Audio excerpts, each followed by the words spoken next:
Now, Joe Biden, fam, we have to talk about, there hasn't been a war that Joe Biden hasn't loved. Gave a little joint session the other day. It's a Congress. They made it look like a State of the Union where he just gaslit. Now, we're not going to go over the whole thing, the whole hour, because I don't want to torture you that much. Please because we're just going to go over the beginning parts and then talk about some of the serious parts where some of the leftists are still echoing the fact. And I don't know why they're doing this, fam. Joe Biden hasn't delivered on one promise yet. And yet when he says, well, I'm going to talk about infrastructure. Listen, this guy hasn't helped labor. This guy was part about moving jobs overseas, you know what I'm saying, was part of NAFTA. So why after this time from a guy who lied all the time, just because he says he's going to do infrastructure, should we believe him? We have no reason to believe Joe Biden, and the gaslighting is just ridiculous. So I want to start off with the first part because it's really important, because the Democrats, the establishment, I shouldn't say Democrats because it's the establishment, because the establishment right hasn't said anything to really, push back about this, is that the January 6th event is it's the worst insurrection since the Civil War. Listen to Zombie Joe talk over here. 100 days since I took the oath of office and lifted my hand off our family Bible and inherited a nation we all did that was in crisis. The worst pandemic in a century. The worst economic crisis since the Great Depression. The worst attack on our democracy since the Civil War. Now, after just 100 days, I can report to the nation, America is on the move again. Fam, America is on the move again. Your thoughts? And once again, the worst friggin' thing we've had to deal with since the Civil War. The vandalization of Nancy Pelosi's desk, some papers thrown around. One person did die. An officer died weeks after or days after or whatever it was, but he didn't die on the scene. There was one person who was killed. But the worst by a cop event, the worst event since the Civil War. Your thoughts, fam? I mean, I don't even know what to say on this. Joe Biden is a warmonger. He is just decrepit. He is a puppet. He is not the president. He is not in control. This is all about continuing the Obama administration and what they were doing. They're going to continue expanding and brutally overthrowing regimes all over the global south. They're going to continue corporatizing everything. If you're fucking idiotic enough to think that Joe Biden is going to sign something that's going to help workers when everything in his 48 years has been the absolute opposite of that, you're a cuck. And I'm sorry, but you're dumb. Like, there's no, I have had it up to here with people just like coming at us for thinking, oh, you don't support unions. You don't support. No, I do. I don't buy that this fucking idiot is going to give that to you, because he has shown me time and time again, he doesn't care. He is responsible for right now, the issues that we have right now, for the fact that millennials can't ask for a Chapter 7 bankruptcy and get rid of their student loans. Yeah. He's responsible for so much of the legislation that has incriminated Black and brown people. He is a major cop, and now we have VP Kamala Harris as the other cop, and they're going around saying that Honduras is in trouble because of, what did she say? She was like, Honduras is enduring trouble because of just like, she blamed it on them, basically. She blamed it on the citizens and what's happening in their country, whatnot. Instead of the reality. Yeah. And it's just disgusting to me. Instead of the regime change mentality. Yeah. That, January 6th is now like, oh my God, that was such an attack on our democracy. What democracy? There was no democracy going on in that room. The election was bullshit, and we all know it. And like, even if you don't believe that, if you believe Biden won fair and square, we have zero transparency in the elections. Therefore, 75 million people, at least, those are the people, at least, don't trust our election system. Most people don't vote. We have a low voting rate for a specific reason. And if they do vote, it's because somebody told them, hey, you have to vote for this guy because the other guy's worse. Like, it's bullshit. Yeah. Well, they do studies, and the reason why a lot of people don't vote is because they don't have any trust in the system. If you have no trust in the system, you're not going to participate in it. And let me tell you something else, fam. What they also did is they got all their goons in line in the mainstream media to be out there, and they're going to tell them what they did. This is what Acosta put out before the speech. He said, this is Jim Acosta, world-class journalist. Biden to refer to the January 6th insurrections as the worst attack on a democracy since the Civil War in speech tonight. So they put the rhetoric out there beforehand so that all their goons in the mainstream media can continue to repeat this narrative. It was ridiculous. We were there. You know what I'm saying? And we talked to a lot of people. And at one point, I was like, oh, this is crazy because all these people are going to move up. They didn't move up. They stayed back. You know, so some people went in, they vandalized. Some people were let in. Yeah. They were let in like they were going through a history museum tour. Yeah. And also the thing that's really disgusting when people like AOC, AOC, Bernie Sanders, Pramila Jayapal, that they keep on Bill Maher, they keep on repeating all this kind of like sentiment that the fact that the American Rescue Act was really something of value when they gave you $1,400. And so here's Joe Biden bragging again, and you'll see Bernie Sanders. I don't even think I have it, but he stands up and clap. They put him in the front. He's now their little statue now to just be out there and applauding and doing their bidding. But here's Joe Biden talking about we had to act, the American Rescue Act, which was one of the best pieces of legislation since grits was invented. Here we go. America's house was on fire. We had to act. And thanks to the extraordinary leadership of Speaker Pelosi, Majority Leader Schumer, and the overwhelming support of the American people, Democrats, Independents, and Republicans, we did act. Okay. Okay. You didn't finish the rest of it. Did you go to 453 on that? He also says it was one of the most consequential pieces of legislation of all time, and we're already seeing the results. Yeah, that didn't help like the vast majority of Americans at all. No. And it was literally, he went back on every single thing. Initially, they ran on not just Joe Biden, but all these Democrats, like, what's his name? The guy in Georgia, Joe. You're talking about the Senate's John Ossoff. John Ossoff. I'm laughing my ass off.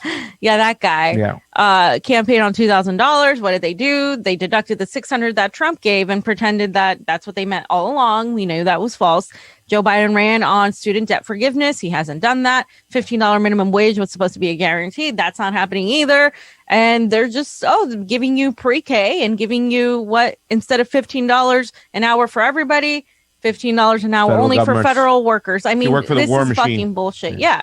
But fam, you're also leaving out the fact that at least they're giving us $7,000 when you die in New York. Thank you, AOC. For your burial. But listen, the next part was all about vaccines, so we have to skip it because I don't even want to get into it. But then he goes back and he kind of circles the wagon back to the $1,400. Now listen what he talks about, how the $1,400, like that, cures everything. $1,400 is it. Now you can live in your house. Now we're going to end starvation. Watch this bullshit. Our progress these past 100 days against one of the worst pandemics in history has been one of the greatest logistical achievements this country's ever seen. What else have we done in those first 100 days? We kept our commitment, Democrats and Republicans, of sending $1,400 rescue checks to 85% of American households. We've already sent more than 160 million checks out the door. It's making a difference. You all know it when you go home. For many people, it's making all the difference in the world. The single mom in Texas who wrote me, she said she couldn't work, but she said the relief check put food on the table and saved her and her son from eviction from their apartment. A grandmother in Virginia who told me she immediately took her granddaughter to the eye doctor, something she said she put off for months because she didn't have the money.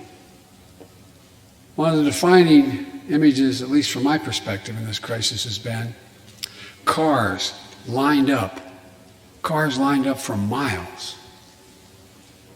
And not people just barely able to start those cars, nice cars, lined up for miles, waiting for a box of food to be put in their trunk.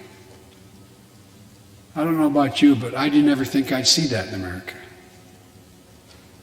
And all of this is through no fault of their own. no fault of their own, these people are in this position. That's why the rescue plan is delivering food and nutrition assistance to millions of Americans facing hunger. And hunger is down sharply already. We're also providing rental assistance. You all know this, but the American people, I want to make sure they understand. Keeping people from being evicted from their homes. Providing loans to small businesses that reopen and keep their employees on the job. Fam, I didn't know that 1,400 could be stretched so far. I mean, we've been in a pandemic for over a friggin' year with lockdowns like crazy. The economy has been shut down, but the $1,400 is going to be able to send you to the eye doctor, keep food on the table, keep you from getting evicted. And pay your rent. Pay your rent, and Where it's do already these cutting people poverty live? in half, right? You know what I'm saying? I just want to play the next 40 seconds of it right into it, too, as well, because not only did he also promise that he was going to lease a campaign and get the public option. Remember, it's like, I'm not going to get you Medicare for all, but we'll get you the public option. It's gone. Done. Dunsky. None of the progressives are calling him out on this. He said, AOC said, oh, we got to get to $15 an hour. We have to concentrate on that. Done. Dunsky. We can't get none of that and stuff like that. But this donkey is still propping up Obamacare. Obamacare was a failed policy. I know it helped some people, but for the masses, it didn't. The deductibles were too high for people to access their insurance in the first place. And it was a real big fail. It didn't help everybody. And you had to pay a tax if you didn't opt into it. So once again, Joe Biden, part of the Obama administration, here he is bragging about people going into Obamacare, which it's not going to be able to help the everyday average person. And also saying that remember when we interviewed with Reverend Annie Chambers? She goes, this ain't cutting child poverty in half. Here's Sleepy Joe giving you the bullshit.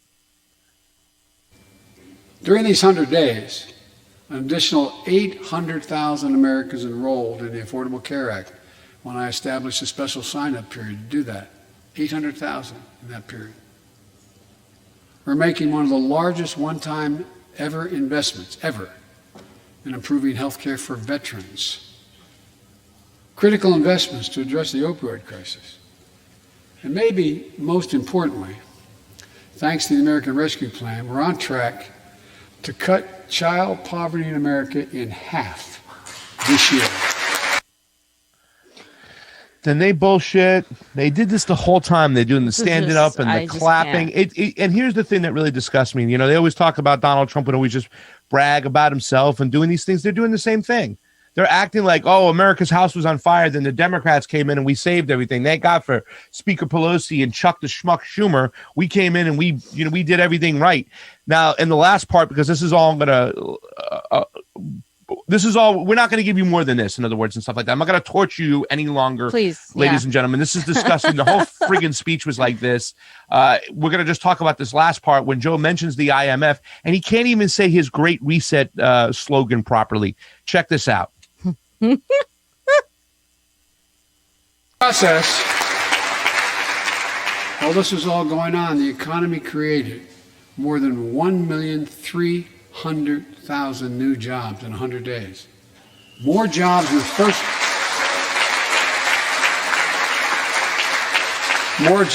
first 100 days than any president on record. The International Monetary Fund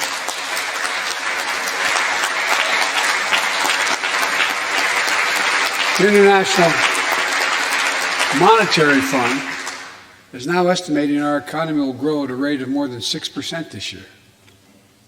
That will be the fastest pace of economic growth in this country in nearly 4 decades. America's moving forward, but we can't stop now. We're in competition with China and other countries to win the 21st century. We're at a great inflection point in history. We have to do more than just build back better. We have to build back better. He flubbed his friggin' line. We got to do more than just build back better. I mean, build back better.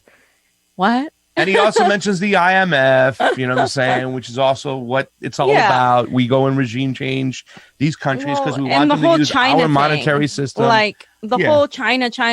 Like, again, both on the Democrat and Republican side, this obsession with China and then complaining about Asian hate in America.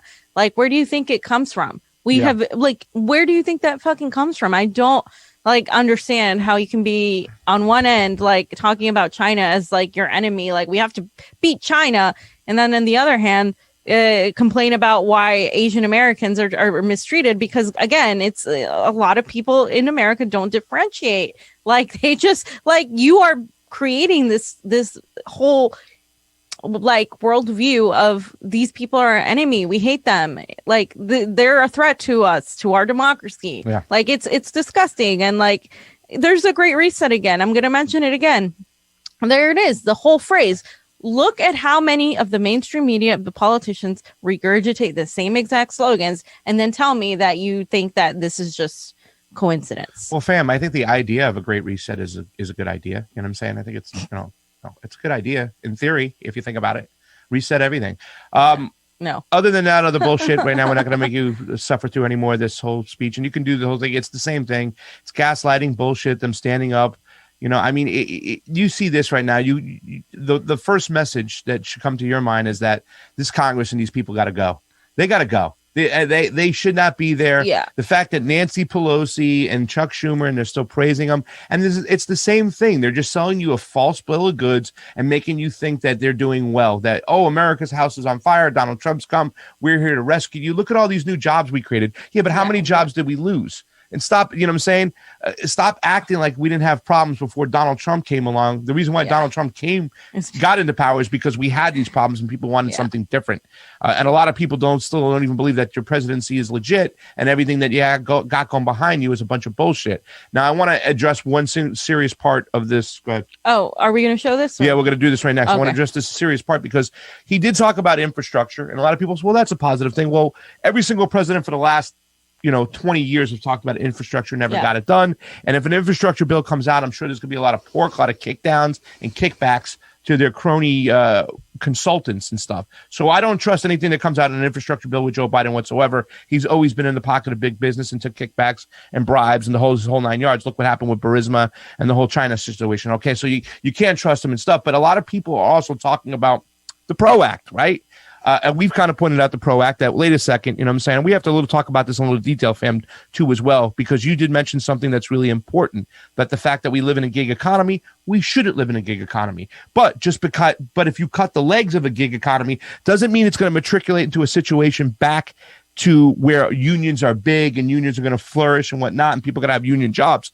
We have to have other solutions. And AB 5 presented showed that there's a lot of flaws in these type of bills, that if you try to just cut a gig economy and think that a lot of other big corporations or whatever are going to hire, they're not going to. You know what I'm saying? It's going to pull away from people's freedom and also a freedom to work when they want. But it also, too, it's the way it classifies an independent contractor as opposed to a gig worker and whatnot. And a lot of people have problems with that in AB 5 because it didn't classify people as freelancers, like our friend Matt Strategakis, who was a DP, and it really hurt him. Our good friend Mike Unge, who had a trucking company, whatnot, and stuff. Now he couldn't, like a guy who said, hey, man, I want to work on Saturday, make a couple runs. Can I do that? Now he can't do that. He's got to be a full-time employee whatsoever to be hired. So what's going to happen? They're just not going to hire, and a lot of people are going to be out of work. So even though there's a problem there, this doesn't mean it's the solution. Because the problem is systemic.